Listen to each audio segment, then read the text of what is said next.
গঙ্গা মায় কি জয়, গঙ্গা মায় কি জয়। সগর রাজার ৬০,০০০ পুত্রকে পাপ মুক্ত করবার জন্যে ভগীরথ গঙ্গাকে স্বর্গ থেকে মর্তে নিয়ে এলেন। বহু পথ পার হয়ে অবশেষে গঙ্গা এসে পৌঁছলেন গঙ্গাসাগরে, যেখানে রয়েছে কপিল মুনির আশ্রম। গঙ্গার পবিত্র জলে মুক্তি পেল সাগর সন্তানেরা। গঙ্গাসাগর হয়ে উঠল পবিত্র তীর্থক্ষেত্র। আগে বলা হতো সব তীর্থ বারবার, গঙ্গাসাগর একবার। আসলে তখন গঙ্গাসাগরের পথ ছিল যেমন দুর্গম তেমনি বিপদসংকুল। মৃত্যুকে হাতে নিয়ে মানুষ যেত গঙ্গাসাগরে। সেই সময়ে আজ থেকে প্রায় ৭০ বছর আগে আমার ঠাকুমা গিয়েছিলেন গঙ্গাসাগর মেলায়। ফিরে এসে অপটু হাতে লিখেছিলেন তার গঙ্গাসাগর ভ্রমণের ইতিকথা।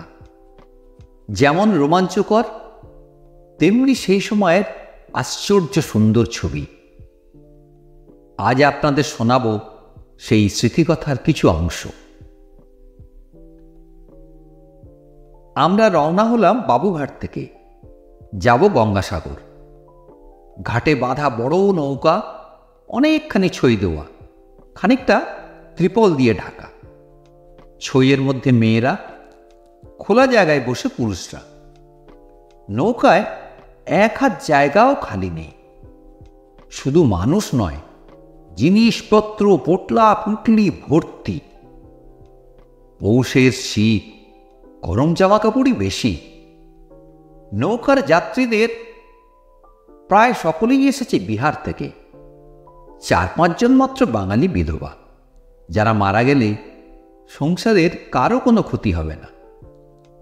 নৌকা ছাড়তেই চারদিক থেকে জয়ধ্বনি ওঠে, গঙ্গা মায় কি জয়, গঙ্গা মায় কি জয়। এখন ভাটা, নৌকা এগিয়ে চলে। গঙ্গার দুই তীরে বাড়িঘর চোখে পড়ছে। বেলা পড়ে আসতেই কনকনে ঠান্ডায় সবাই কেমন জড়সড় হয়ে গিয়েছে। নৌকায় দুলুনিতে অনেকেই ঝিমিয়ে পড়েছে। এক বুড়ো এসেছে দ্বারভাঙা থেকে, সঙ্গে 2 বউ। দুজনেই তার 2 কাঁধে মাথা রেখে ঘুমাচ্ছে। খানিক দূর যেতেই অন্ধকার নামে। মাঝিরা গোটা চারেক পেট্রোম্যাক্সের আলো জ্বালিয়ে দিয়েছে। রাত বাড়ছিল, শোবার জায়গাই নেই। গায়ে কম্বল জড়িয়ে ছইয়ের গায়ে হেলান দিয়ে বসে ঝিমোতে থাকি। আমার সঙ্গে আমারই বয়সী এক মাসি। হঠাৎ মাসি ধাক্কা দিয়ে চেঁচিয়ে ওঠে, এই ওঠ ওঠ, নৌকা দুলছে। ধর্মর করে উঠে বসি, ভয়ে কাঁপতে থাকি। এই বুঝি নৌকা ডুবে গেল। জলের প্রচণ্ড শব্দ। নৌকা মোচার খোলার মতন দুলছে। কয়েকজন কাঁদতে আরম্ভ করেছে, এই বুঝে নৌকা ডুবে যায়। কান্নাকাটির মধ্যে মাঝিরা সাহস দেয়, আরে ভয়ের কিছু নেই, জোয়ার এসেছে, আর নৌকা যাবে না। খানিক দূর গিয়ে নৌকা ভেড়ে। শেষ রাতে আবার নৌকা ছাড়ে। নৌকা এখন মাঝগঙ্গায়। অনেকেরই প্রাতকৃত্যের প্রয়োজন। নৌকার একদিকে দড়ি ঝুলিয়ে মাচার মতন করা, এক হাত নিচে জল। মাচা দোলে, ভয়ে আমার প্রাণ যায় যায়। সারাদিন নৌকা চলে। রাত ক্রমশ নেমে আসে। পুরো রাত আস্তে আস্তে কেটে যায়। কনকনে ঠান্ডা, চোখের কোণে পিছুটি জমা পড়ে। ভোরের আলো ফুটতেই মাঝিরা চেঁচিয়ে ওঠে, কপিল মুনি কি জয়, গঙ্গা মায় কি জয়। কচু বেরিয়ে এসে গিয়েছে। এবার নৌকা সাগর দ্বীপ স্পর্শ করে। ঘাটে সার বেঁধে দাঁড়িয়ে ছোট বড় নৌকা। ভিড় কাটিয়ে নৌকা জেটিতে ভেড়ে। মাসির অবস্থা বড়ই করুণ। আমরা আস্তে আস্তে নৌকা থেকে নামি। পুটলা পুটলি নিয়ে পিঁপড়ের মতন মানুষের স্রোত চলেছে। আমরাও এগিয়ে চলি। কিছু দূর গিয়ে বাস স্ট্যান্ড, লম্বা লাইন, দুখানা মাত্র বাস, ছোট ছোট। অনেক কষ্টে একটা বাসের জায়গা পাই। মানুষের চেয়ে পোটলাই বেশি। সবাই যেন 7 রাজার ধনের মতন পোটলা আগলে বসে আছে। বাস ছাড়ে, বাঁধানো রাস্তা, পুরো 2 ঘন্টা গিয়ে বাসের যাত্রা শেষ হয়। সমস্বরে ধ্বনি ওঠে, কপিল মহারাজ কি জয়, গঙ্গা মায় কি জয়। যেদিকে তাকাই শুধু মানুষ আর মানুষ। মাসি কাঁদো কাঁদো হয়ে বলে, খুকি, এখানে থাকার জায়গা কোথায় পাবো? আপনাদের কাছে চুপি চুপি একটা কথা বলি, 60 বছরেও আমি এখনো মাসির কাছে কিন্তু খুকি। বলি, চিন্তা করো না, ঘর পাওয়া যাবে। শেষ পর্যন্ত একটা ঘর পাওয়া গেল, হুগলা আর চাটাইয়ের ঘর।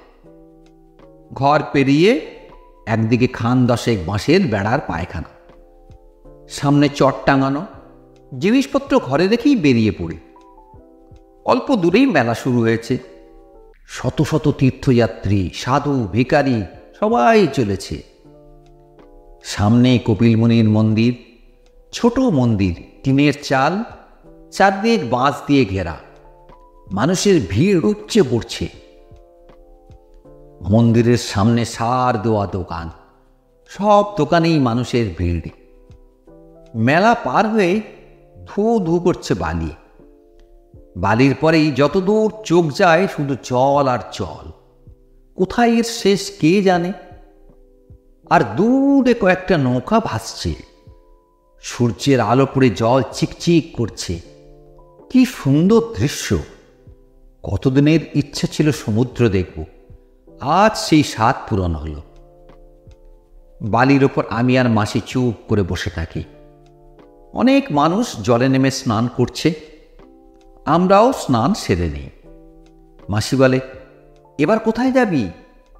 বললাম, চলো মন্দিরে বাবা কপিলমুনিকে প্রণাম করে আসি। কয়েকজন পুরোহিত মন্দিরের বারান্দায় দাঁড়িয়ে পুজো নিচ্ছে। মাঝে মাঝে ফুল ছুঁড়ে দিচ্ছে মানুষের দিকে।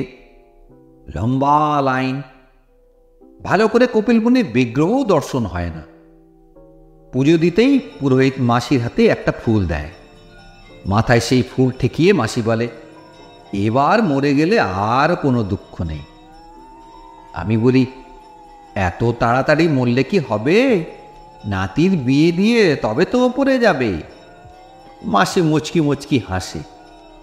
ততদিন কি আর বাঁচব? মাসির কথায় আমিও হাসি।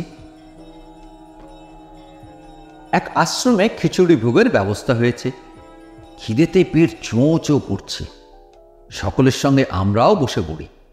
মাসি বলে, স্নান হলো, পুজো হলো, খাওয়াও হলো, তবে চল খুকি, এবার একটু মেলাটা ঘুরে দেখি। এক জায়গায় সার দেওয়া ঘর, কয়েক হাত লম্বা, কয়েক হাত চওড়া।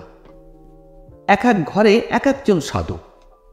ভস্য মাখা, বেশিরভাগই দিগম্বর। কয়েকজনের মাথায় লম্বা জটা, কেমন রুক্ষ চেহারা। ভক্তি লাগে না, ভয় লাগে। অনেকেই মাথা নিচু করে ভিক্ষে দিচ্ছে। সাধুরা আশীর্বাদ করছে। একজন সাধু আবার ভাঙা কাঁচের ওপর শুয়ে আছে। সাগরের স্রোতের মতন মানুষ আসছে। কত পথ পেরিয়ে, কত কষ্ট করে, শুধু এক বিশ্বাস, সগর রাজার সন্তানদের মতো তারাও একদিন পাপ মুক্ত হয়ে স্বর্গে যাবে। সারাদিন ঘুরে বেড়ায়। রাতে হোগলার ঘরে গিয়ে ঘুমিয়ে পড়ি। রাত শেষ হয়।